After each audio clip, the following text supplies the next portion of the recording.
رجب کے مہینے میں کوئی خاص عبادت نہیں ہے جس کا شریعت میں حکم ہو۔ یہ جو لوگوں نے رجبی بنائی ہوئی ہے اور نمازیں بنائی ہوئی ہیں اور کونڈے امام جعفر کے یہ سب بدعات ہیں۔ 23 رجب کو حضرت امیر معاویہ کی وفات بالکل جو کنڈے شنڈے بناتے ہیں بہت بڑا گناہ ہے کہ ایک صحابی جلیل کی موت پہ خوشیاں مناتے ہیں۔ رجب کے کنڈے سب حرام ہیں، کھانا بھی حرام، پکانا بھی حرام، کھلانا بھی حرام۔ یہ تو حضرت معاویہ کی موت پہ خوشی مناتے ہیں ظالم۔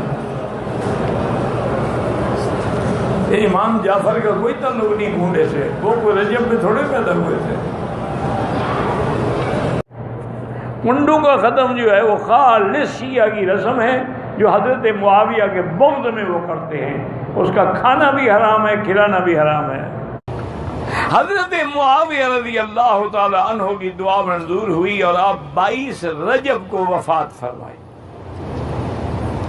یہ آج کل جو شیعہ نے امام جعفر صادق کے نام پہ کونڈے بناتے ہیں، کھانے بناتے ہیں، یہ اصل میں امام جعفر کا ایسے کوئی تعلق نہیں۔ امام جعفر تو 22 رجب کو فوت ہی نہیں ہوئے۔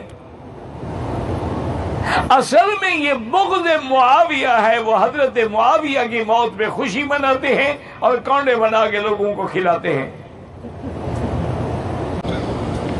کہتے ہیں کہ میرے گھر کے سامنے مسجد ہے، ایک بدعتی امام ہیں، مسجد میں انہوں نے ایک شہید کی تصویر کا بھی بڑا خاکہ لگا، وہاں نماز نہ پڑھا کرو، اپنی پڑھ لو، گھر میں پڑھ لو، اپنے بچوں کو کھڑا کر کے جماعت کر لو۔ میں اگر سنت میں چلتا ہوں تو والدین ناراض ہوتے ہیں، وہ بدعتی ہیں، تو اس میں والدین کی اطاعت ضروری نہیں ہے۔ لا طاعت لمخلوق فی معصیت الخالق، جس میں اللہ کی نافرمانی ہوتی ہو اس میں کسی کی پیروی نہیں کرنی چاہیے، ہمیشہ یاد رکھیں۔ یہی تو تھا نا کہ صحابہ کے بعد والدین نے اتنی کوشش کی کہ ایک ماں نے کہا کہ بیٹا اگر تم نے حضور کا دین نہ چھوڑا تو میں بھوک ہی مر جاؤں گا۔ کہا اماں مر جاؤ، میں دین نہیں چھوڑ سکتا۔ مجلس منسوب ہے اس شہنشاہ معظم کے نام جس نے دین محمد کو اپنے نام میں تبدیل کر لیا ہے۔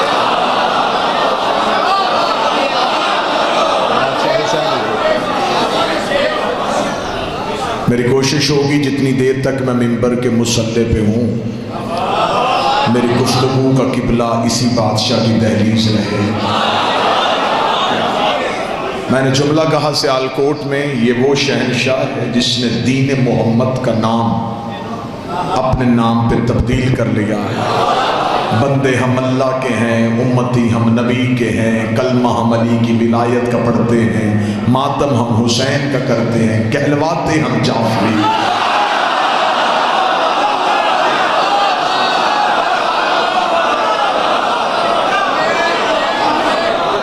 دین محمد کو توجہ صاحبہ جس نے کچھ اس انداز سے خریدا،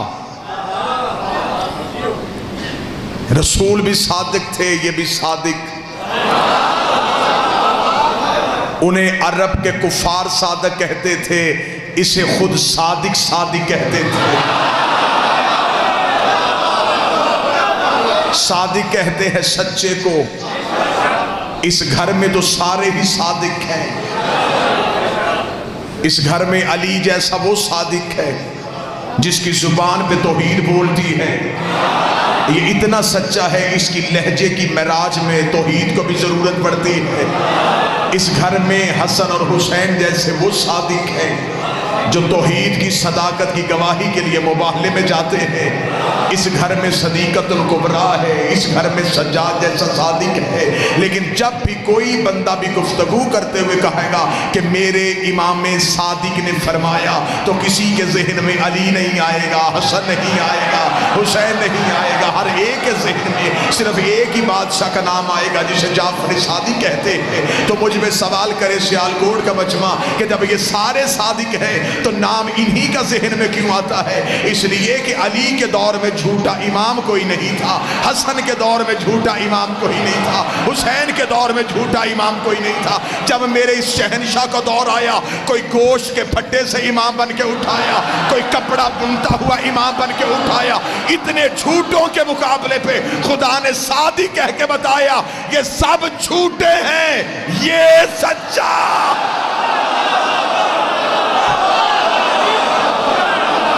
بادشاہ حسین زندگی،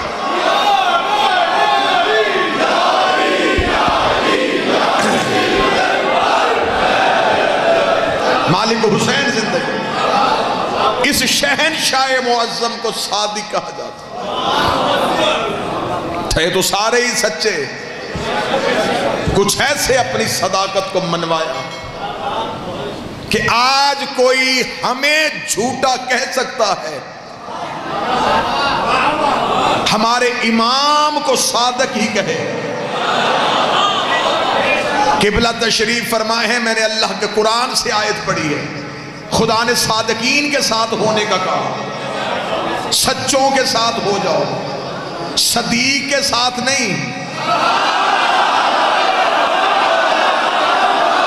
جو بندے چپ بیٹھے ہیں وہ بے نیازی میں ہیں۔ قبلہ تشریف فرمائے، سر پہ قرآن رکھ کے پوچھو، صدیق اور ہوتا ہے، صادق اور ہوتا ہے۔ جو سچ بولے اسے صدیق کہتے ہیں، جو بولے وہ سچ ہو جائے اسے صادق کہتے ہیں۔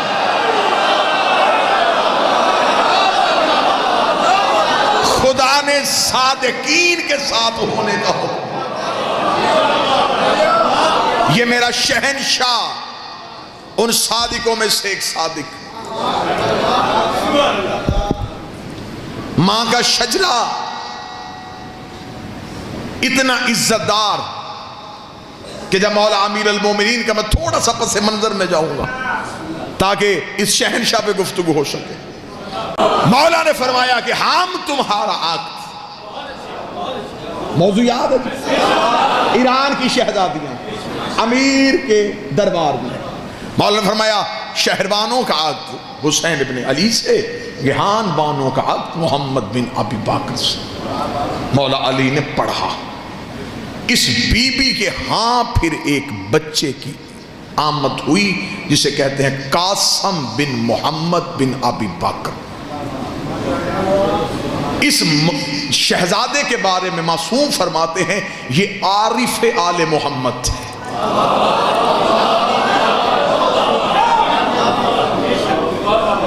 ادھر اس بی بی کے ہاں جناب قاسم دنیا میں آئے، ادھر شہربانوں کی گود میں شہزادہ علی ابن الحسین آ گئے۔ پھر آل محمد کی خدمت اس گھر کی دیکھنا، اس بی بی نے اپنا بچہ قاسم جو ہے وہ سید الساجدین کا غلام بنایا۔ یہ مولا سجاد کی دروازے پہ بیٹھتے تھے اور ڈیوٹی کیا کرتے تھے سننا، یہ آنے والے مہمانوں کو پانی پلاتے تھے۔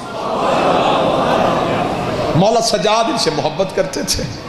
ایک دن مولا سجاد نے انہیں کہا قاسم، ماں آپ کی بھی عجم سے ہے، ماں میری بھی عجم سے ہے، لیکن زندگی میں تو نے کبھی مجھ سے اس معاملے میں برابری نہیں کی کہ آپ کی والدہ بھی عجم سے، میری والدہ بھی عجم سے۔ قاسم نے قدموں پہ ہاتھ رکھ کے کہا بادشاہ کیا یہ فرق کافی نہیں؟ میرا باپ فرش کا ہے، تیرا باپ عرش کا۔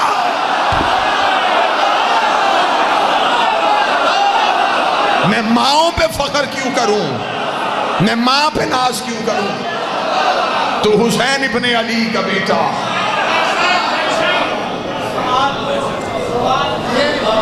ہم آپ کے غلام ہیں میرے مالک۔ امام نے فرمایا تمہاری خدمت اور تمہاری نوکری اور تمہاری مودت کی وجہ سے ہم چاہتے ہیں کہ ہم اپنے فرزند محمد باقر کا عقد تمہاری شہزادی فروہ سے کریں۔ سرکار باقر العلوم کا عقد جناب فروہ سے ہوا، پھر اس شہزادی کی گود میں جعفر صادق جیسا پھول۔ تو بات سمجھ میں آ رہی ہے؟ پیر ہونے بھی ایسے چاہیے بندہ ماؤں کے شجرے بھی پڑھے تو شرمندگی نہ ہو. ہمیں رہبروں پہ ناز ہے، ہمیں مرشدوں پہ ناز ہے.